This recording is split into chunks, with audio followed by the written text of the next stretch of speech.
കാരണം കുറെ വർഷമായി, അതായത് എനിക്ക് 30 വർഷം സർവീസ്, ഏതാണ്ട് 27 വർഷം DRG ആയിട്ട് പോയി തന്നെയാണ്. 27 വർഷത്തോളം 97 മുതല് DRG തന്നെയായിരുന്നു. കുറെ വർഷം LP ക്ലാസ്സിൽ ഞാൻ എടുത്തിട്ടുണ്ട്. 4 ഞാൻ ആദ്യം പറയുകയാണെങ്കിൽ 4 കുറച്ച് 4 വർഷം 4 അന്ന് തൊട്ട് DRG അവിടെ DRG ആയിട്ട് പോകേണ്ടി പെന്നിമാഷൊക്കെ സമയത്ത് ഞാനും പെന്നിമാഷും വേറെ രവീന്ദ്ര മാഷൊക്കെ ഉണ്ട്. അങ്ങനെ കുറെ ടീമുകളായിരുന്നു. പിന്നെ ഞാൻ 2000-ലാണ് സോഷ്യൽ സയൻസിലേക്ക് വന്നത്. അന്ന് മുതൽ അന്നും DRG. അതിന്റെ കാരണം നമ്മുടെ അടുത്ത് ഇതായിട്ടുള്ളതാണ്. അവരെന്ത് കാര്യത്തിനും നമ്മുടെ സ്കൂളിലേക്കാണ് വരിക. അന്ന് നല്ല സ്റ്റാഫാണ് അവിടുത്തെ. അപ്പൊ അവരുടെ ആ ഒരു ഓരോ കാര്യത്തിന് വരുമ്പോ നമ്മളാണെങ്കിൽ കൂടുതലായിട്ട് ഓരോ കാര്യങ്ങൾ പറയാം. അപ്പൊ അന്ന് പറഞ്ഞവരാദ്യം തന്നെ അവര് അങ്ങനെയാണ് എന്തെങ്കിലും പറഞ്ഞപ്പോ അവര് DRG ആണ്. അങ്ങനെ പിന്നെ എനിക്കും അത് താല്പര്യമുള്ളൊരു മേഖലയായിരുന്നു. അതിന്റെ കാരണം ഞാൻ പഠിച്ച കോളേജ് തന്നെയാണ്. ഞാൻ ട്രിവാൻഡ്രത്താണ് എന്റെ PG കഴിഞ്ഞിട്ടുള്ളത്. ഒരിക്കലും ഒരു ടീച്ചർ ആവാനായിട്ട് ആഗ്രഹിച്ചിട്ടുള്ള ആളല്ലായിരുന്നു. പിന്നെ തലവരാന്നൊക്കെ പറയില്ല, നമ്മൾ അതുകൊണ്ടായതാണ്. അന്ന് +2-ന് 98-ലാണ് ആദ്യം +2 ആരംഭിക്കുന്നത്. അന്ന് കിട്ടിയത് 2 മണിക്കൂർ യാത്ര ചെയ്യുന്ന ഒരു സ്ഥലമായിരുന്നു. അന്ന് മോൻ ചെറുത്, രണ്ടാമത്തെ ആള് 1 വയസ്സാവുന്നു. അപ്പൊ അന്ന് നമുക്ക് ഇതേപോലെ വീട്ടിൽ എതിർക്കാനായിട്ട് പറ്റില്ലല്ലോ. അപ്പൊ 2 മണിക്കൂറത്തെ യാത്ര ചെയ്ത് തൊട്ടടുത്ത സ്കൂള് നടക്കാനുള്ളൂ എന്റെ സ്കൂളിലേക്ക്. അങ്ങനെ ഞാൻ ഇഷ്ടംപോലെ കുട്ടികള് എന്തിനീ ആവശ്യമില്ലാതെ ഇത്ര ദൂരത്തേക്കൊക്കെ നിങ്ങൾ പോവാന്ന് കിടന്ന് പറഞ്ഞപ്പോ അതും കൂടി നമ്മളത് അവസാനിപ്പിച്ചു. അത് ഇതേപോലെ ചിന്തിക്കാനുള്ള കഴിവ് നമുക്കതൊന്നും ഇല്ല.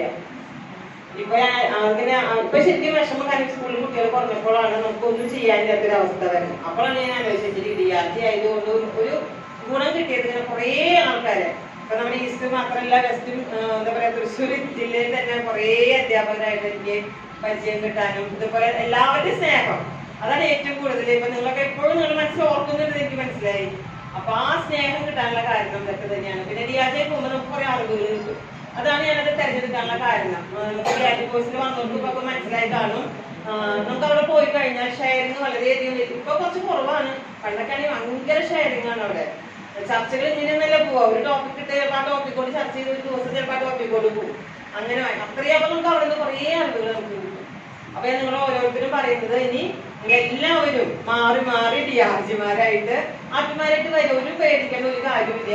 നമുക്ക് കുറച്ച് നമ്മുടെ കയ്യിൽ നിന്ന് കുറച്ചൊക്കെ ഇട്ടുകൊണ്ട് നിന്ന് പിന്നെ ഒരിക്കലും സ്ട്രിക്റ്റ് ആവരുത് ടീച്ചർമാരുടെ അടുത്ത്. ഞാൻ RP ആയി കഴിഞ്ഞാൽ വേറെ എന്തോ ആവുക ആ ലെവലൊന്നും ആവരുത്.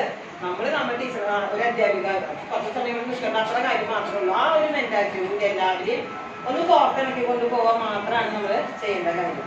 അപ്പൊ അങ്ങനെ അന്ന് മുതൽ വന്നു. അന്ന് മുതൽ കുറെ പേര് അന്ന് തൊട്ട് വന്നറിയുമ്പോൾ നമ്മുടെ സിസ്റ്റർ ഇതുപോലെ ഞങ്ങളൊക്കെ എത്രയോ വർഷങ്ങളായിട്ട് വന്നിരിക്കുന്നത്. അന്ന് കുറെ പേര് നമ്മള് വീഡിയോ കോൾ അവരൊക്കെ ഹൈസ്കൂളിലേക്ക് പോയി, കുറെ പേര് +2-ക്ക് പോയി. ഞങ്ങൾ ഇപ്പോഴും ഇവിടെ UP-യിലിരിക്കുകയാണ്. അപ്പൊ അങ്ങനെ അന്നത്തെ കുറെ ബന്ധങ്ങൾ നമുക്ക് ഇന്നും കൊണ്ടുപോകാനായിട്ട് സാധിക്കുന്നുണ്ട്. അപ്പൊ അതൊക്കെ ഏറ്റവും വലിയ ഒരു എന്താ പറയാ സന്തോഷം തന്നെയാണ്. പിന്നെ ജോയ്സിന് കുറെ നാളെന്റെ DRG കൂടി അവര് സാജി മാഷ് പറഞ്ഞ പോലെ നമ്മുടെ സാജന് കുറെ വർഷം അവരോട് പറയുന്നത് എപ്പോഴും ഞാൻ ടീച്ചറെ പിന്നെ നിൽക്കുള്ള മുമ്പിൽ നിൽക്കില്ല എന്ന് എപ്പോഴും പറയും. അപ്പൊ നിന്നാ മതി, ഒരാളവിടെ ഉണ്ടായ ഷീറ്റു കുറെ പേർക്കൊക്കെ ഷീറ്റുവിനെ അറിയാം. അങ്ങനെ ഒരു ടീമായിട്ട് ഇങ്ങനെ കൊണ്ട് നടന്ന് വളരെ സന്തോഷമുള്ള കാര്യം തന്നെയാണ് എല്ലാവരായിട്ടും. അപ്പൊ അവരൊക്കെ എന്നെ പറയാ എന്റെ ഞങ്ങളുടെ മുതിർന്ന ചേച്ചി എന്നുള്ളതിലാണ് എന്നെയൊക്കെ കൊണ്ടുവരാൻ. അനിയൻ മാഷിനൊക്കെ നിങ്ങൾക്ക് അറിയാലോ അല്ലെ. ഞങ്ങൾ കുറേ ആൾക്കാർ നമ്മുടെ കൂടെ ഉണ്ടായിരുന്നു. അപ്പൊ അതിന് കുറെ എന്താ പറയാ സൗഹൃദങ്ങളുടെ ഒരു നേരം തന്നെ എനിക്ക് ഉണ്ടാക്കാനായിട്ട് ഈ 30 വർഷത്തിന്റെ ഇടയിൽ സാധിച്ചിട്ടുണ്ട്. അത് സംഘടനാ രംഗത്തായാലും ഈസ്റ്റ് സബ് ജില്ലയിലെ എല്ലാ ഇതൊക്കെ ദൈവത്തിന്റെ അനുഗ്രഹമായിട്ട് ഞാൻ കാണുന്നു. പിന്നെ വീട്ടിൽ നിന്ന് സപ്പോർട്ട് ചെയ്ത് നന്നായിട്ട് കിട്ടും. അമ്മയായാലും ഹസ്ബൻഡായാലും ഒന്നിനും അതിനെതിരി പറയാം. കാരണം വീട്ടിലൊക്കെ കഴിഞ്ഞിട്ട് ഞാൻ പോവുള്ളൂ. 7 മണിക്ക് പോകണം. വീട്ടിൽ 4 മണിക്ക് കഴിഞ്ഞിട്ട് എല്ലാ പണിയും കഴിച്ചിട്ട് ഞാൻ പോകണം. പിന്നെ അവിടെ നിന്ന് എനിക്കൊരു പ്രശ്നങ്ങളും ഉണ്ടാവാറില്ല. പിന്നെ എല്ലാത്തിനും സപ്പോർട്ട് അവർ പറയേ ചെയ്തോളാനേ പറയുള്ളൂ. ഒന്നും വേണ്ടാന്ന് വീട്ടിലൊന്നും പറഞ്ഞിട്ടില്ല. അതൊക്കെ ഏറ്റവും വലിയ നമുക്ക് വേണ്ടത് അതാണ്. ഇനിയിപ്പോ കുറച്ചാൾ മുന്നേഷം മാഷാണ് ഇവിടെ നമ്മുടെ സോഷ്യൽ സയൻസിന്റെ കൂട്ടായിട്ടുള്ളത്. മാഷിന്റെ എല്ലാവിധ URC എന്ന് പറഞ്ഞാൽ നമുക്ക് എപ്പോഴും വലിയൊരു ബന്ധം തന്നെയായിരുന്നു. അപ്പോ എല്ലാത്തിനും വളരെ വളരെ ഏറ്റവും കൂടുതൽ നിങ്ങളുടെ നല്ല വാക്കുകൾക്ക് സ്നേഹത്തിന് എല്ലാത്തിനും പ്രത്യേകം നന്ദി. ഓരോരുത്തരും പറയുന്നില്ല. എല്ലാവരും അറിയുന്നവരാണ്. അതുകൊണ്ട് ആരും പ്രത്യേകം പറയുന്നില്ല. എല്ലാവർക്കും നന്ദി. നേരത്തെ പറഞ്ഞ പോലെ ഇനി പെൻഷൻപ്രായം കൂട്ടരുതെന്നാണ് ഞാൻ ആഗ്രഹിക്കുന്നത്. അല്ല മതി. കാരണം ഇനിയും ആൾക്കാർ വരട്ടെ. നമ്മളെ 60 വയസ്സ് വരെ നിൽക്കേണ്ട കാര്യമൊന്നുമില്ല. ഏതാണ്ടൊക്കെ ഇപ്പൊ 30 വർഷങ്ങളെ ഇഷ്ടംപോലെ ഇതൊക്കെ അല്ലെ. അപ്പൊ ഇനി വരുന്നൊരു ജോലി കിട്ടേണ്ട അവർക്കും നമ്മളെ 60 വയസ്സ് വരെ ജോലി ചെയ്യേണ്ട കാര്യമൊന്നുമില്ല. പിന്നെ നമുക്ക് ഉത്തരവാദിത്തങ്ങള് എന്നെ സംബന്ധിച്ച് പറഞ്ഞു അടുത്ത ആഴ്ച എനിക്കൊരു കൊച്ചുമോനോ വരും. അപ്പൊ പിന്നെ അതിൻ്റെതായിട്ടൊരു നിലയ്ക്ക് ലീവുകൾ ഇഷ്ടംപോലെ 300 ലീവുകൾ എടുക്കാറ്. ഞാൻ കാഷ്വൽ ലീവ് തന്നെ ഒക്കെ എടുക്കാത്ത ഒരാളാണ്. തൊട്ടടുത്താണ് വീട്. സ്കൂളിലത്തെ എല്ലാ കാര്യങ്ങളും ചെയ്തു കൊടുക്കാൻ എനിക്ക് സന്തോഷമുള്ളത് കൊണ്ട് എനിക്ക് എല്ലാ കാര്യങ്ങളും ഉണ്ടാവും. കാഷ്വൽ ലീവ് വരെ എന്നെ കുറെ ഞാൻ കളയാറുണ്ട്. ആവശ്യത്തിന് മാത്രമേ എടുക്കുള്ളൂ. അപ്പൊ അങ്ങനെയൊക്കെ ഒരു അതായത് എനിക്ക് അങ്ങനെ ചെയ്യണം എന്നൊരു ആഗ്രഹമുള്ളത് കൊണ്ടാണ് എന്റെ മക്കളോടെ ഞാൻ പഠിപ്പിച്ചത്. അതൊക്കെ കുറെ ട്രിപ്പുകളൊക്കെ എനിക്ക് നാട്ടിൽ നിന്ന് തന്നെ വന്നിരുന്നു. ഇതിന്റെ ടീച്ചർ അവിടെ കൊണ്ട് പഠിപ്പിച്ചിരുന്നു. ഞാൻ അങ്ങനെ ഞാൻ എന്റെ സ്കൂളല്ലേ പഠിച്ചത്. അപ്പൊ അന്ന് പഠിപ്പിക്കാൻ തന്നെ വലിയൊരു വിഷമമുള്ള ഒരു കാര്യമായിരുന്നു. ഞാൻ വീട്ടിലെ ഗ്രൂപ്പ് ഉണ്ടായിരുന്നു. അതൊന്നും അവിടെ തന്നെ പഠിച്ചാൽ മതി. ദൈവത്തിന്റെ തൊഴിൽ 2 കുട്ടികൾ നല്ലതിൽ തന്നെയാണ് അവർ പോയിക്കൊണ്ടിരിക്കുന്നത്. ഇതൊക്കെ ദൈവത്തിന്റെ അനുഗ്രഹം തന്നെയാണ്. എപ്പോഴും ഞാൻ വിശ്വസിക്കുന്നത് ഞാൻ ചെയ്യുന്നത് എന്റെ മക്കൾക്കോ ആരെങ്കിലുമൊക്കെ സഹായത്തിനായിട്ട് എവിടെയും വരും. ആ ഒരു വിശ്വാസത്തിന് മാത്രമാണ് ഞാൻ നീങ്ങുന്നത്.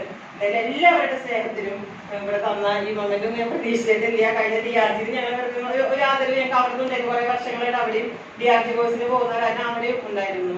അപ്പൊ എല്ലാവരുടെയും ആരൊക്കെ അതിന് ഇനിഷ്യേറ്റീവ് എടുക്കുന്ന ഉമേഷ് മാഷ് ജോയ്സൊക്കെ ആയിരിക്കും ഞാൻ പ്രതീക്ഷിക്കുന്നു. എല്ലാവർക്കും നന്ദി, നമസ്കാരം. ഞാൻ എല്ലാവർക്കും ഒരു സ്നേഹ സമ്മാനമായിട്ട് ഒരു പേന തരുന്നുണ്ട്. അത് സൂക്ഷിച്ചിരിക്കും.